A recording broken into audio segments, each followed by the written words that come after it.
সদৌ টাই আহোম ছাত্ৰ সন্থাৰ এটা মূল দাবী আছিল যে ঐতিহাসিক যমুনাখন বেদখলমুক্ত কৰিব লাগে, বিজ্ঞানৰ সংৰক্ষণৰ ব্যৱস্থা কৰিব লাগে আৰু সৌন্দৰ্য বৰ্ধনৰ কাম কৰিব লাগে। আৰু বেদখল কৰি যিহেতু যমুনাখনৰ জলস্তৰ কমি গৈছে তাৰ কাৰণে খননৰ ব্যৱস্থা কৰিব লাগে। এই বহুদিনীয়া দাবীটোৰ প্ৰতি সন্মান জনাই অসম চৰকাৰে এটা পুঁজি আবণ্টন দিছিল আৰু শিৱসাগৰ স্থানীয় বিধায়কজনে এই ক্ষেত্ৰত যথেষ্টখিনি কৰিছে বুলি আমাৰ অনুভৱ হৈছিল। কিন্তু যমুনাখনৰ পৰিষ্কৰণৰ কাম যিহেতু আৰম্ভ হ'ল, ঠায়ে ঠায়ে খননৰ কামো আৰম্ভ হৈছে, কিন্তু আমাৰ যি মূল দাবী সেই দাবীটোৰ প্ৰতি এতিয়াও শিৱসাগৰ জিলা প্ৰশাসন আৰু শিৱসাগৰ স্থানীয় বিধায়কজনে গুৰুত্ব প্ৰদান কৰা নাই। কালি ঐতিহাসিক যমুনাখনত শিৱসাগৰৰ বিধায়কজনে ভ্ৰমণ কৰি কামৰ অগ্ৰগতি বুজ লৈছে। আমি ভাল পাইছোঁ, আমি তেখেতক ধন্যবাদ জনাইছোঁ। কিন্তু মূল যিটো কাম সেই কামটোৰ পৰা যে তেখেত বিৰত আছে তাক লৈহে ৰাইজৰ মাজত প্ৰশ্ন হৈছে।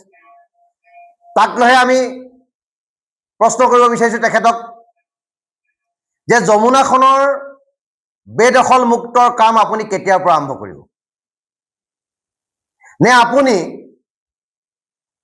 যিটো পুঁজি আবণ্টন চৰকাৰৰ পৰা আনিলে সেই পুঁজিৰে কেৱল মাত্ৰ ঠিকাদাৰ ধনী হোৱাটো বিচাৰিব, নে সামগ্ৰিকভাৱে শিৱসাগৰৰ উন্নতি হোৱাটো আপুনি বিচাৰিব? যে যমুনাখনৰ পানীটো যদি শুকাই যায় তেতিয়াহ'লে ঐতিহাসিকভাৱে যি হাইড্ৰলজিকেল ইঞ্জিনিয়াৰিঙৰ কাম যিটো যমুনাখনে কৰিছিলে সেই কামটো ৰখি যাব। আৰু ভূগৰ্ভৰ পানীৰ চাপ নিয়ন্ত্ৰণ কৰি 104 ফুট উচ্চতাৰ এই শিৱদৌলটো স্থিৰভাৱে ধৰি ৰখাত যমুনাখনৰ যি ভূমিকা সেই ভূমিকাটো নিঃশেষ হৈ যাব আৰু বৰপুখুৰী পানী শুকাই যাব আৰু শিৱদৌল দেৱীদৌলৰ প্ৰতি ভাবুকি আহি পৰিব। সেইকাৰণে আমি পুনৰ দাবী উত্থাপন কৰিছোঁ যে অনতি বিলম্বে ঐতিহাসিক যমুনাৰ ওপৰত থকা যি অবাধ বেদখল সেই বেদখল উচ্ছেদ কৰিব লাগিব। আৰু যেতিয়ালৈকে যমুনাৰ বেদখল উচ্ছেদ নকৰে তেতিয়ালৈকে আমি যমুনাৰ খননৰ কাৰ্য আৰু যমুনাৰ পৰিষ্কৰণৰ কাৰ্য আমি কৰিব নিদিওঁ। কাৰণ যমুনাৰ ওপৰত থকা বেদখল যদি মুক্ত নহয়, কেৱল মাত্ৰ ৰাইজক আভুৱা ভৰিবৰ কাৰণে যদি এই কাম কৰা হয় শিৱসাগৰ জিলা প্ৰশাসনে, তেতিয়া আমি কেতিয়াও এই কথা মানি ল'ব নোৱাৰোঁ। আমাৰ স্পষ্ট দাবী শিৱসাগৰ জিলা প্ৰশাসনৰ প্ৰতি আৰু শিৱসাগৰ স্থানীয় বিধায়কজনৰ প্ৰতি, যদি অনতি বিলম্বে এই ঐতিহাসিক যমুনাৰ ওপৰত বেদখল মুক্ত নকৰে তেতিয়ালৈকে আমি যমুনাৰ পৰিষ্কৰণৰ কাম আৰু যমুনাৰ চফা কৰাৰ কাম আমি কেতিয়াও কৰিব নিদিওঁ।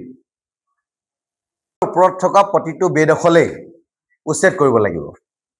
আৰু ঐতিহাসিক যমুনাখন যিহেতু এখন ৱেটলেণ্ড, এই ৱেটলেণ্ডৰ ওপৰত কোনো মাটিৰ পট্টা দিব নোৱাৰে, সেইটো সুপ্ৰিম কোৰ্টৰ ভাৰ্ডিক্ট আছে। এই ৱেটলেণ্ডৰ ওপৰত মাটি কোনে দিলে, পট্টা কোনে দিলে, তাক লৈ প্ৰশ্নবোধক চিন আছে। আৰু য'ত মাটিৰ পট্টা পাইছে তাত শিৱসাগৰ জিলা প্ৰশাসনৰ তৰফৰ পৰা মাটিৰ পট্টা কেঞ্চেলেশ্যন কৰিব লাগে বুলি তেখেতলোকে এটা কেছ কৰিছে। সেই কেছটো ইতিমধ্যে শিৱসাগৰ জিলা প্ৰশাসনৰ ফেভাৰত আছে বুলি আমি গম পাওঁ। কিন্তু ৰাজনৈতিক পাকচক্ৰত বন্দী হৈ এই কামবিলাক কোনোবাই কৰা নাই। গতিকে যিয়ে এই কামবিলাক কৰা নাই, গতিকে সেইকাৰণে কৈছোঁ যে শিৱসাগৰ ৰাইজৰ যিটো দাবী, শিৱসাগৰ দল সংগঠনৰ যিটো দাবী, টাই আহোম ছাত্ৰ সন্থাৰ যিটো মূল দাবী, সেই দাবীটোৰ ওপৰত শিৱসাগৰ জিলা প্ৰশাসন, অসম চৰকাৰ, শিৱসাগৰ স্থানীয় বিধায়কজনে গুৰুত্ব প্ৰদান কৰিবই লাগিব।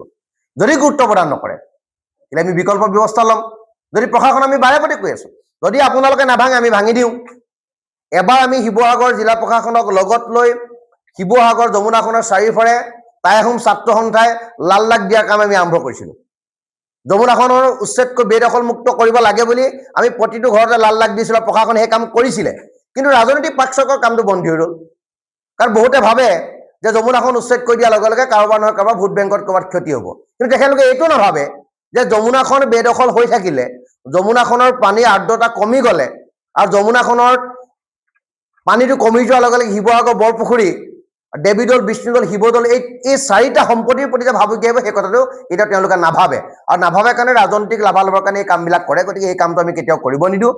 যিমান এইবিলাক বস্তু ইলিগেলি ভাবে এই ৱেটলেণ্ডৰ ভিতৰত পৰিছে, ঐতিহাসিক যমুনাখনৰ ভিতৰত পৰিছে, সমগ্ৰ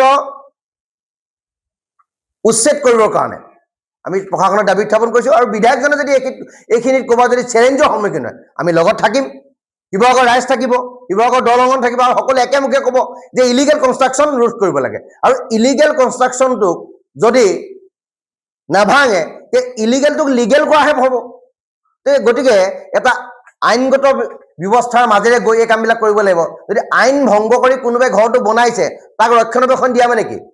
যে দুৰ্নীতিক প্ৰশ্ৰয় দিয়া। গতিকে দুৰ্নীতিক প্ৰশ্ৰয় দিয়া কাম কৰিব নোৱাৰিব। গতিকে আইনৰ মতে যাওক যে ৱেটলেণ্ডত সুপ্ৰিম কোৰ্টৰ ভাৰ্ডিকটো কি আছে, গতিকে সেইমতে যাওক। আৰু এটা ঐতিহাসিক সম্পদৰ ওপৰত কোনোবাই মাটিৰ পট্টা দিব পাৰে নেকি? ইয়াত এজন মানুহে মাটিৰ পট্টা দি থৈছে। সেই তেওঁক কি কাৰণে মাটিৰ পট্টা দিছিলে? আমি RTI কৰি উলিয়াইছোঁ। তেখেতক কৈছিলে যে তেখেত হৈছে ভূমিহীন, কিন্তু সেই ব্যক্তিজনে 4 লাইনত 65 লাখ টকা পাইছে। তেখেতৰ ভূমি আছে। গতিকে তেখেতৰ ভূমি থকাৰ পিছতো ভূমিহীনভাৱে ইয়াৰে এজন বিধায়কে, মই আজি তেখেতৰ নাম নকওঁ, আজি নাই আমাৰ মাজত, সেই বিধায়কজনে তেওঁ সেই কমিটিখনত থকাৰ পিছত তেখেতে যমুনাত মাটি দিছে। কিয় দিলে? কি কাৰণে দিলে? চৰকাৰ কাৰ আছিল সেই সময়ত? সেই কথা বতৰাবিলাক আছে। আমি স্পষ্টভাৱে কৈছোঁ যে যমুনা বেদখলমুক্ত হ'ব লাগিব। আৰু যমুনাখন বেদখলমুক্ত কৰিবলৈ যাওঁতে যদি কিবা প্ৰত্যাহ্বান আহে তেতিয়া আমি সন্মুখত থাকিম। আমি দেখাই দিম শিৱসাগৰ ৰাইজ থাকিব, শিৱসাগৰ দলংখন থাকিব, টাই-আহোম ছাত্ৰসন্থাৰ সন্মুখত থাকিব। কাৰণ এইটো আমাৰ দাবী। এই দাবীটো কেৱল মাত্ৰ টাই-আহোম ছাত্ৰসন্থাৰ দাবীয়ে নহয়, এই দাবীটো হৈছে সামগ্ৰিকভাৱে অসমৰ অসমীয়াৰ দাবী। কাৰণ এই সম্পদবিলাক অসমৰ সৌৰ্য বীৰ্যৰ প্ৰতীক, সভ্যতাৰ চানেকি। গতিকে অসমৰ সভ্যতা সংস্কৃতিৰ যিবিলাক প্ৰতীক, যিটো সভ্যতাৰ চানেকি, সেই চানেকিটো ধৰি ৰাখিবৰ কাৰণে যিটো প্ৰয়াস, সেই প্ৰয়াসক নিৰন্তৰভাৱে ফলপ্ৰসূ কৰিবৰ কাৰণে আমি টাই-আহোম ছাত্ৰসন্থাই সদায় এই জনমুখী কামটোত আমি সাধুজান দিম। সকলো বেদখল মুক্ত, নো কম্প্ৰমাইজ।